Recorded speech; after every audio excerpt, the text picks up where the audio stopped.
स्वागत है आपका आपके सबसे favourite YouTube channel OCC by Vipul sir में। दोस्तों आज हम लोग पढ़ेंगे बीएससी सेकेंड ईयर के इनऑर्गेनिक केमिस्ट्री के मोस्ट इंपोर्टेंट क्वेश्चन के पार्ट नंबर 15 में इलेक्ट्रोकेमिकल सीरीज को। जैसा कि हम आपसे वादा किए थे पिछले वीडियो में कि हम लोग नेक्स्ट वीडियो पढ़ेंगे इलेक्ट्रोकेमिकल सीरीज के बारे में, जो कि अपने आप में बहुत ही ज़्यादा इंपॉर्टेंट क्वेश्चन बनता है, यहाँ से ज़्यादा इंपॉर्टेंट टॉपिक होता है। तो आज इस टॉपिक को ही हम लोग खत्म करेंगे, ठीक है।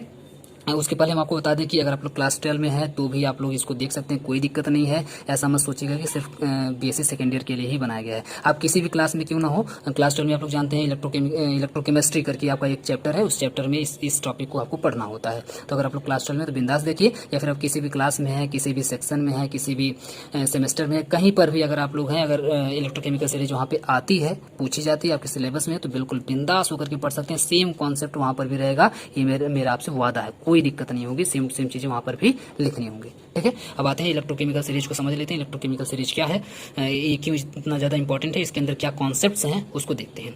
The electrochemical series is also known as the activity series. याद रखिएगा, अगर आपको कहीं एक्टिविटी सीरीज लिखा हुआ मिल जाए तो भी घबराइएगा मत कि ये क्या आ गया सर, तो इलेक्ट्रोकेमिकल सीरीज पढ़ाए थे, यहाँ पर लिखा है एक्टिविटी सीरीज। इसका क्या मतलब है?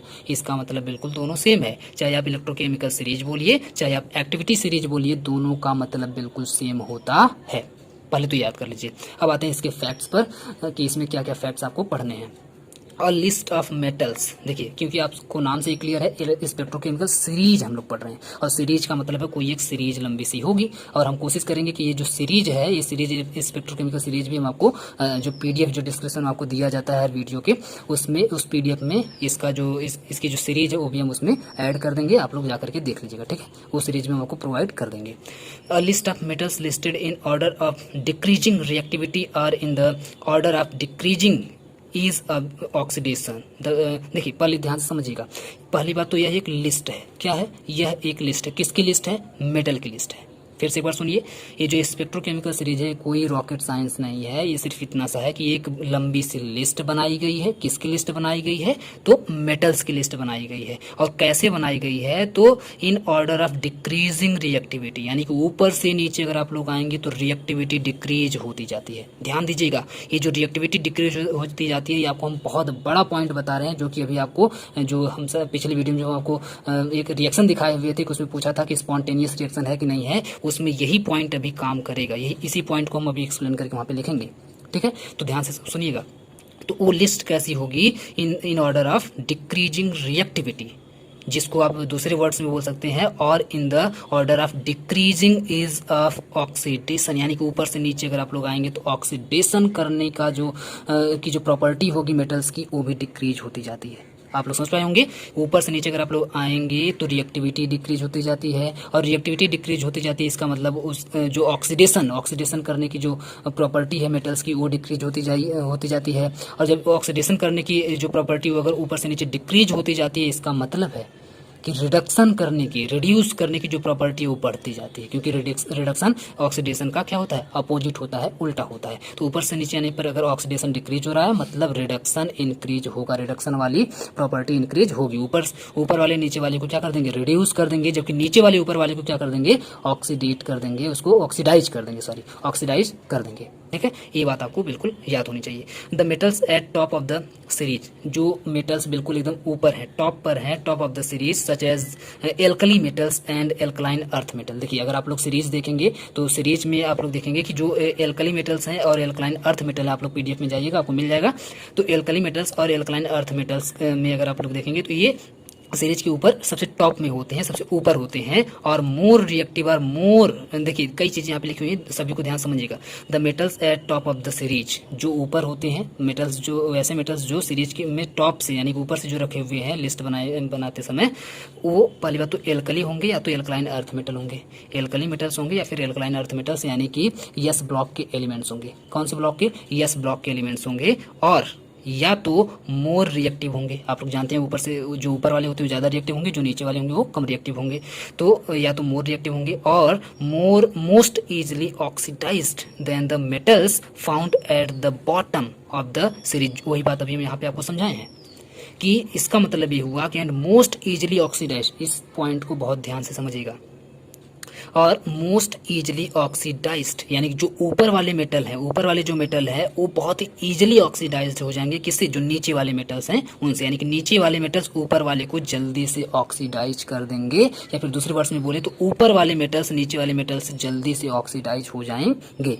ये पॉइंट एकदम बिल्कुल अच्छे तरीके से याद कर लीजिए। वही बात यहाँ पे लिखी गई है कि most easily oxidised than the metals found at the bottom of the series, यानी कि जो बॉटम में जो पाए जाते हैं, यानी कि जो नीचे पाए जाते हैं सीरीज में मेटल्स, वो ऊपर वालों को जल्दी से ऑक्सीडाइज कर देते हैं। सिंपल सी बात है। इसके बाद आगे अगर हम लोग देखें तो this basically means that they can react more easily to form compounds. इसका मतलब ये हुआ कि इसको हम लोग रिएक्टिविटी सीरीज भी बोल सकते हैं। अभी आप आगे देखेंगे। This basically means that they can react more easily to form compounds, यानी कि इसका मतलब ये हुआ कि जो ऊपर वाले हैं वो जल्दी से ऑक्सीडाइज्ड होकर के नीचे वालों से ऑक्सीडाइज्ड होकर के तेजी से रिएक्शन कर लेंगे। तेज क्या करेंगे, कर लेंगे, रिएक्शन कर लेंगे। ठीक है, ये आपको याद रखना है। these metals at the top of the activity series are called active metals, इसीलिए इनको क्या बोला जाता है, एक्टिव मेटल्स भी बोला जाता है। जो सबसे टॉप पर मेटल्स जो पाए जाते हैं उनको एक्टिव मेटल्स भी बोला जाता है। ये बात आप लोग याद रखिएगा। अब देख लेते हैं यूजेस को, इसका यूज क्या है, इलेक्ट्रोकेमिकल सीरीज का यूज क्या। चलिए बंद तो गई, उसके बारे में हम पूरा एकदम पढ़ लिए, पूरी स्टोरी उसकी क्या है इलेक्ट्रोकेमिकल सीरीज, लेकिन इसका यूज क्या है। तो the activity series can be use to predict the results of the reactions between metals and either metal salts और एसिड्स।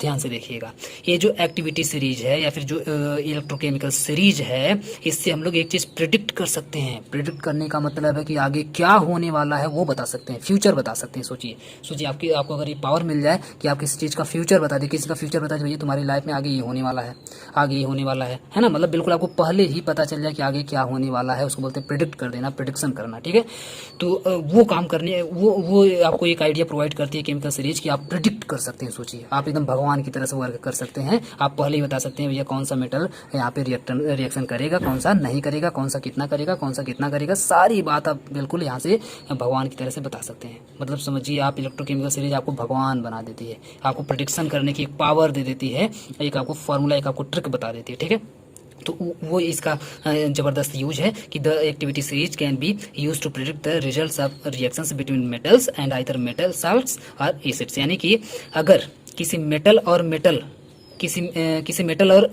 साल्ट्स के बीच में रिएक्शन हो रहा है, या फिर किसी मेटल और एसिड्स के बीच में रिएक्शन हो रहा है। फिर सुनिएगा, किसी मेटल और मेटल साल्ट्स के बीच में रिएक्शन हो रहा है, या फिर किसी मेटल और एसिड्स के बीच में रिएक्शन हो रहा है, तो वहाँ पर तुरंत आप बता सकते हैं कि रिएक्शन होगा, नहीं होगा, स्पॉन्टेनियस होगा, नॉन स्पॉन्टेनियस होगा, मतलब पूरी कुंडली आप लोग बता सकते हैं। कौन किसको रिड्यूस करेगा, कौन किसको ऑक्सीडाइज करेगा, किसका ऑक्सीडेशन होगा, किसका रिडक्शन होगा, सारी कहानी आप बता सकते हैं इलेक्ट्रोकेमिकल सीरीज की मदद से, इसकी हेल्प से। तो आप समझ सकते हैं कितना ज़्यादा इंपॉर्टेंट हो जाती है सीरीज।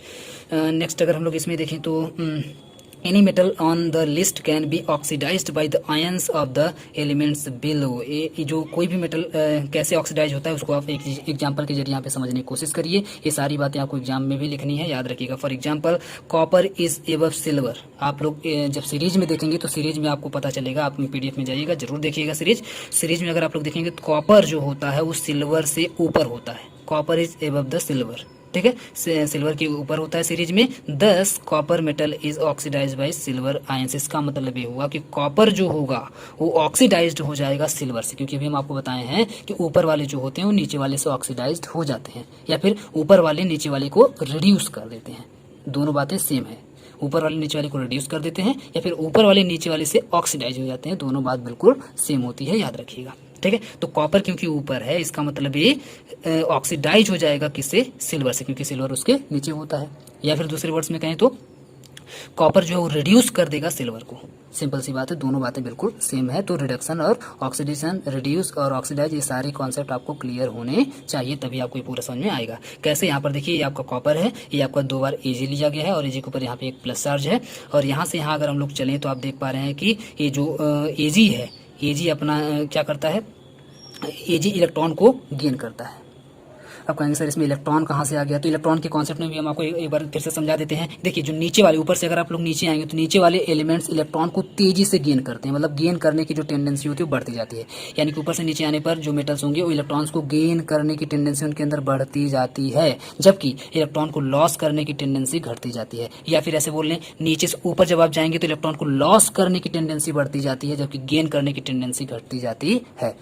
फिर से एक बार बता दे रहे हैं, ऊपर से नीचे अगर आप लोग आएंगे तो इलेक्ट्रॉन को गेन करने की टेंडेंसी बढ़ती है, और नीचे से ऊपर अगर आप लोग जाएंगे तो इलेक्ट्रॉन को लॉस करने की टेंडेंसी बढ़ती जाती है। ठीक है, तो नीचे से ऊपर जाने पर लॉस करने की और ऊपर से नीचे आने पर गेन करने की टेंडेंसी बढ़ती जाती है। तो ऊपर कौन है, ऊपर है कॉपर। कॉपर ऊपर है तो ऊपर का मतलब क्या हुआ, इलेक्ट्रॉन को गेन करेगा कि लॉस करेगा, तो आप जानते हैं ऊपर जाने पर तो इलेक्ट्रॉन लॉस होता है, लॉस करने की टेंडेंसी बढ़ती जाती है, तो इलेक्ट्रॉन यहाँ से लॉस होगा। कॉपर अपना इलेक्ट्रॉन लॉस करेगा, और लॉस करने का मतलब अपना इलेक्ट्रॉन डोनेट करेगा, देगा, और जब देगा तो यहाँ से बदल जाएगा 2+ में।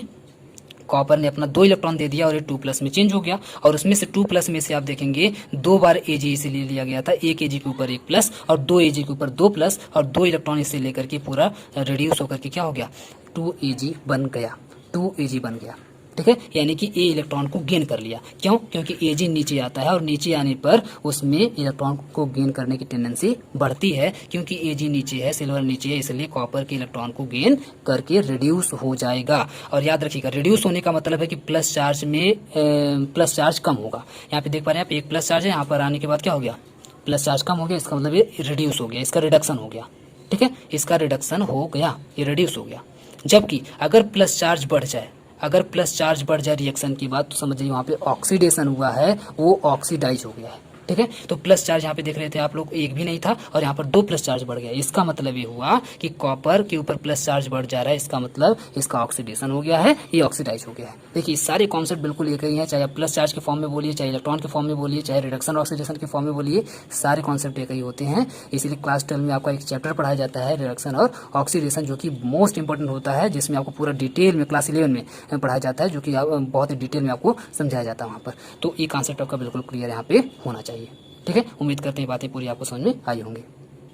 अब देखिए, अगर एग्जाम में आपको लॉन्ग में पूछता है इलेक्ट्रोकेमिकल सीरीज, तो आपको थोड़ा बढ़ा चढ़ा के लिखना है, मतलब और ज़्यादा लिखना है। तो ज़्यादा लिखने के लिए अभी जो बात हम अभी रिएक्शन में समझाए हैं, वही बात आपको वर्ड्स में यहाँ पे एक्सप्लेन कर देना है। कैसे, जो बात अभी हम बोले वही सारी बातें यहाँ पे देखिए लिखी गई हैं। The oxidation of the copper metals to copper ions is accompanied by the reduction of silver ions to the silver metals. बात वही है जो भी हम आपको समझाए हैं कि जो कॉपर है, आप देख पा रहे हैं कि कॉपर आयन जो उसमें फॉर्म हुआ रिएक्शन में, उसका ऑक्सीडेशन हो गया है, जबकि जो सिल्वर था उसका प्लस चार्ज गायब हो गया है, यानी कि वो कॉपर के द्वारा क्या कर दिया गया, रिड्यूस कर दिया गया है, यानी इसका रिडक्शन हो गया है। सिल्वर का क्या हो गया, रिडक्शन हो गया है, वही बात यहाँ पे लिखी गई है। For similar regions copper second nitrate produces a blue color in the solution which occurs in the following reaction। देखिए ये थोड़ा सा एक एक्स्ट्रा चीज़ आपको यहाँ पे बताई जा रही है कि जैसे क्योंकि यहाँ पे आप देख पा रहे हैं कि जो कॉपर है वो रिड्यूस कर दे रहा है सिल्वर को, तो यही वजह है कि आप देखेंगे उस सॉल्यूशन के अंदर, जब उसको सॉल्यूशन में अगर लिया जाएगा, कॉपर नाइट्रेट का अगर सॉल्यूशन लिया जाए,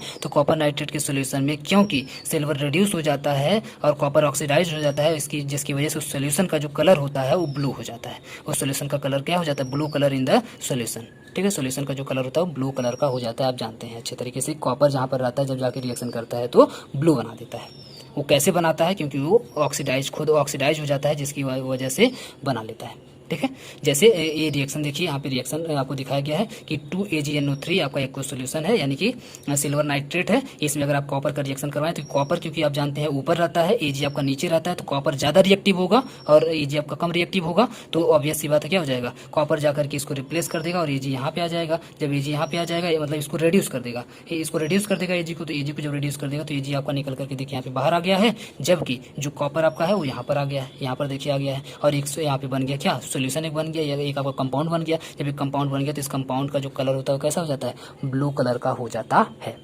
क्योंकि यहाँ पे ये ऑक्सीडाइज होकर के यहाँ पे आ गया है। क्लियर है, तो उम्मीद करते हैं आपको अच्छे तरीके से समझ में आ गया होगा ये कॉन्सेप्ट। ठीक है, अब आ जाते हैं सीधे क्वेश्चन पर, जो क्वेश्चन हम आपको दिखाए हुए थे पिछले वीडियो में, जिसमें आपसे पूछा हुआ था स्पॉन्टेनियस होगा कि नहीं होगा। तो इसी इलेक्ट्रोकेमिकल सीरीज के बेसिस पे हम लोग उसको कैसे एक्सप्लेन करेंगे वो आपको थोड़ा सा बता देते हैं, आप लोग एक्सप्लेन कर लीजिएगा। ये देखिए जैसे आपको एक क्वेश्चन यहाँ पे दिया गया था, हम आपको एक क्वेश्चन कल पिछले वीडियो में दिखाए हुए थे। एक आपको यहाँ पे रिएक्शन दिया हुआ है और आपसे सिर्फ इतना पूछा है कि so that following reactions will occur spontaneously, क्या ये स्पॉन्टेनियसली अकर होगा, यानी कि अपने आप ये रिएक्शन हो जाएगा क्या। ये जो रिएक्शन दिया गया है ये रिएक्शन अपने आप स्पॉन्टेनियस है कि नॉन स्पॉन्टेनियस है, ये आपको एक्सप्लेन करना है on the basis of electrochemical series. तो आप कैसे एक्सप्लेन करेंगे? तो देखिए आपको ई नॉट की वैल्यू, ई नॉट का मतलब होता है यहाँ पे देखिए ई जीरो जो लिखा हुआ है, ई जीरो को बोलते हैं हम लोग standard electrode potential. E zero या फिर ई नॉट को हम लोग बोलते हैं स्टैंडर्ड इलेक्ट्रोड पोटेंशियल। इसकी वैल्यू आपको दे दी गई रहेगी, यानी कि स्टैंडर्ड इलेक्ट्रोड पोटेंशियल की वैल्यू आपको दे दी गई रहेगी। ये स्पेक्ट्रोकेमिकल सीरीज में भी दी गई रहती है। तो स्पेक्ट्रोकेमिकल सीरीज में ऊपर से नीचे जब आप आएंगे तो ऊपर से नीचे आने पर आप देखेंगे ई नॉट की वैल्यू बढ़ती जाती है, यानी कि स्टैंडर्ड इलेक्ट्रोड पोटेंशियल की वैल्यू ऊपर से नीचे आने पर बढ़ती जाती है। पहले माइनस में रहती है, फिर उससे कम, फिर उससे कम, फिर उससे कम, और बीच में आते आते हाइड्रोजन के पास आप देखेंगे जीरो हो जाती है और हाइड्रोजन से नीचे फिर प्लस में होने लगती है, यानी कि बढ़ती जाती है। ठीक है, ये आप लोग जाकर के जब देखेंगे स्पेक्ट्रोकेमिकल सीरीज को तब आपको समझ में आ जाएगा। ठीक है, तो यहाँ पर अगर आप लोग ध्यान से देखें तो निकिल का होता है -0.25 वोल्ट और कॉपर का होता है यहाँ पर -0.34 वोल्ट। तो आप बताइए इसमें से कौन ज़्यादा है कौन कम है? आप बताइए इसमें से कौन ज़्यादा है कौन कम है? ठीक है, तो आप देख पा रहे होंगे कि सबसे पहले आप लोग थोड़ा सा एक करेक्शन कर लीजिएगा। यहाँ पर जो आपको ये माइनस वैल्यू दी गई है ये जनरली होती है प्लस। ठीक है, ये प्लस होती है, यहाँ पे गलती से लिखा गया है माइनस लिखा गया है, इसको आप लोग प्लस कर लीजिएगा, यानी कि कॉपर की जो वैल्यू होती है वो प्लस होती है। तो आप बताइए ऊपर से नीचे आने पर अभी हम बताएं कि वैल्यू बढ़ती जाती है और ये आप देख पा रहे हैं माइनस में है। माइनस में तो ऑब्वियस सी बात है क्या होगा, ऊपर होगा, क्योंकि कम है। माइनस में तो कम है तो मतलब ऊपर है, और ऊपर से नीचे आने पर बढ़ती जाती है, मतलब कॉपर जो होगा वो आपका नीचे होगा निकल से। आप लोग समझ पा रहे होंगे, इसकी वैल्यू प्लस है, इसका मतलब इसी को देख करके आप लोग देखिए जितनी बातें अभी हम यहाँ पे जितनी लाइंस बोल रहे हैं यही लाइंस आपको इसके आंसर में लिख देनी है, एक्सप्लेन करके वैसे ही वर्ड्स में लिख देनी है, वही आपका आंसर बन जाएगा। तो ध्यान से आप लोग सभी लाइंस को सुनिएगा, उसी की इंग्लिश बना करके आप लोग एक्सप्लेन कर लीजिएगा। हम यहाँ पे बस आपको समझा रहे हैं। ठीक है, तो इसका मतलब ये हुआ कि ये जो कॉपर की वैल्यू प्लस आ रही है मतलब ये नीचे होगी, और इसकी वैल्यू देखिए जिसकी वैल्यू कम रहेगी वो ऊपर होगा, जिसकी वैल्यू ज़्यादा होगी वो नीचे होगा। ठीक है, तो निकिल की वैल्यू क्योंकि कम है तो ये ऊपर होगा, और कॉपर की वैल्यू ज़्यादा है प्लस में है, इसका मतलब ये नीचे होगा। तो इसका मतलब क्या हुआ, इसका मतलब ये हुआ कि जो यहाँ पर कॉपर होगा वो कॉपर क्या कर देगा, निकिल को कर देगा रिड्यूस। जो कॉपर होगा यहाँ पर वो सॉरी निकिल जो होगा, निकिल क्योंकि ऊपर है, निकिल क्योंकि ऊपर है तो निकिल क्या कर देगा, कॉपर को रिड्यूस कर देगा, या फिर ऐसे बोल लीजिए कॉपर जो होगा वो निकिल को ऑक्सीडाइज कर देगा। निकिल का क्या कर देगा, ऑक्सीडाइजेशन, क्योंकि आप जानते हैं नीचे वाला ऊपर वाले को क्या कर देता है, ऑक्सीडेट कर देता है, ऑक्सीडाइज कर देता है। ऑक्सीडाइज कर देगा तो रिएक्शन अपने आप हो जाएगा। तो इसी के बेसिस पे आप लोग आराम से एक्सप्लेन कर देंगे यस यहाँ पर ये स्पॉन्टेनियस रिएक्शन होगा, क्योंकि निकिल यहाँ पर ज़्यादा रिएक्टिव है, कॉपर यहाँ पर कम रिएक्टिव है। तो कॉपर क्या कर देगा, कॉपर नीचे आता है स्पेक्ट्रोकेमिकल सीरीज में, निकिल आपका ऊपर आता है स्पेक्ट्रोकेमिकल सीरीज में, इसीलिए कॉपर जो होगा वो निकिल को कर देगा ऑक्सीडाइज्ड। ऑक्सीडाइज्ड करने का मतलब है कि कॉपर जो होगा वो अपना इलेक्ट्रॉन दे देगा निकिल को, जिससे जो निकिल के ऊपर जो 2+ है वो गायब हो जाएगा और ये निकिल में कन्वर्ट हो जाएगा, जबकि कॉपर के ऊपर 2+ यहाँ पे आ जाएगा। तो यही सारी बातें आपको एक्सप्लेन कर देनी है, इसका आंसर बिल्कुल कंप्लीट हो जाएगा। एक और रिएक्शन आपको दिया गया था, जैसे ये वाला रिएक्शन देखिए, इसमें भी सेम वही आपसे पूछा गया था कि predict whether the following reaction cobalt के ऊपर 2+ + Sn equal to cobalt plus Sn के ऊपर 2+ will occur spontaneous or not. जबकि इसमें भी आपको ई नॉट की वैल्यू दे दी गई है, स्टैंडर्ड इलेक्ट्रोड पोटेंशियल की वैल्यू आपको दे दी गई है। तो इसमें भी आपको तुरंत अंदाजा लगा लेना है, दोनों वैल्यू माइनस में है, ध्यान से देखिएगा। कोबाल्ट की वैल्यू यहाँ पे माइनस में -0.27 है। ठीक है, 27 मतलब 28 इसको समझ लीजिए, 277 मतलब 28 इसको समझ लीजिए, और यहाँ पे Sn की जो वैल्यू है 0.136 है, मतलब इसको आप 14 समझ लीजिए, यानी कि इसको 0.14 इसको 0.28 समझ लीजिए। तो आप बताइए दोनों में से किसकी वैल्यू ज़्यादा है, दोनों में से किसकी वैल्यू ज़्यादा है? क्योंकि आप जानते हैं कि ऊपर से नीचे आने पर वैल्यू जो होती है वो बढ़ती जाती है, जो ज़्यादा होगा वो नीचे होगा, जो कम होगा वो आपका ऊपर होगा। तो आप बताइए कि -28 ज़्यादा होगा कि -14 ज़्यादा होगा, -28 ज़्यादा होगा कि -14 ज़्यादा होगा? तो आप जानते हैं कि -14 ज़्यादा होता है, जबकि -28 देखने में तो लग रहा है कि 28 ज़्यादा होगा और 14 कम, लेकिन दोनों माइनस में है। तो माइनस में जितना नंबर ज़्यादा होता है समझिए उतना ही कम होता है, समझ रहे हैं आप? तो मतलब -28 यानी कोबाल्ट ऊपर होगा, इसकी वैल्यू कम होगी, -28 का छोटा होता है जबकि -14 बड़ा होता है। आप लोग समझ पा रहे होंगे। तो ये जो -28 है यानी कि जो कोबाल्ट है इसका मतलब कोबाल्ट ऊपर रहेगा और एसन यानी कि टिन जो है वो आपका नीचे रहेगा स्पेक्ट्रोकेमिकल सीरीज में। और जब टिन यहाँ पर नीचे रहेगा तो टिन फिर से वही जो बात अभी आप लोग यहाँ ऊपर वाले रिएक्शन में आप लोग एक्सप्लेन किए हैं, सेम वही बात यहाँ पे भी एक्सप्लेन कर देंगे। बस यहाँ पर देख पा रहे होंगे आप लोग, यहाँ पे कॉपर था, यहाँ पे एसन कर दिया, यहाँ पे निकल था, यहाँ पे कोबाल्ट कर दिया है। सेम कॉन्सेप्ट यहाँ पर लगा करके आप लोग एक्सप्लेन कर दीजिएगा, आंसर आपको मिल जाएगा कि एसन जो है नीचे आता है, इसका मतलब कोबाल्ट को ऑक्सीडाइज कर देगा अपना इलेक्ट्रॉन देकर के, जिसकी वजह से कोबाल्ट ऑक्सीडाइज होकर के 2+ से बिल्कुल कोबाल्ट में बदल जाएगा, कोई प्लस इसके ऊपर नहीं आएगा। जबकि एसन जो होगा वो ऑक्सीडाइज हो जाएगा और रिड्यूस हो जाएगा और रिड्यूस होकर के कोबाल्ट के द्वारा रिड्यूस हो जाएगा और रिड्यूस होने के बाद एसन था और एसन से 2+ में बदल जाएगा। हम आपको बताए थे कि जब प्लस चार्ज जब बढ़ता है तो इसका मतलब उसका रिडक्शन हो रहा है और जब प्लस चार्ज घटता है इसका मतलब वहाँ पे ऑक्सीडेशन हो रहा है। तो ये सारी बातें आप लोग एक्सप्लेन कर देंगे। इसका मतलब ये भी स्पॉन्टेनियस रिएक्शन है, क्योंकि अपने आप ही दोनों ऑक्सीडेशन रिडक्शन कर ले रहे हैं और जब कर ले रहे हैं इसका मतलब जो ही दोनों मिलेंगे तो आपस में ऑक्सीडेशन रिडक्शन करने के बाद रिएक्शन कंप्लीट कर लेंगे। इसका मतलब ये हुआ कि ये भी स्पॉन्टेनियस रिएक्शन है। तो इतनी सी बात आपको यहाँ पे इन दोनों ही क्वेश्चन में एक्सप्लेन कर देनी थी, जो कि आप लोग खुद से कर लीजिएगा, इसको हम लिखे हुए यहाँ पे नहीं है। ठीक है, तो उम्मीद करते हैं पूरी बात आपको अच्छे तरीके से समझ में आई होगी। अगर समझ में आया तो प्लीज़ वीडियो को ज़्यादा से ज़्यादा शेयर करिए। जिस तरीके से आप लोग एनर्जेटिक कमेंट्स करते हैं मज़ा आ जाता है बिल्कुल आपकी कमेंट्स पढ़ करके। हम उम्मीद करेंगे, हम आपसे रिक्वेस्ट करेंगे प्लीज़ ये जो कमेंट्स आप लोग करते हैं ये बिल्कुल बनाए रखिए, लगातार हर वीडियो पर धुआंधार कमेंट्स करते रहिए। पूरा वीडियो देखने के लिए बहुत बहुत धन्यवाद आपका।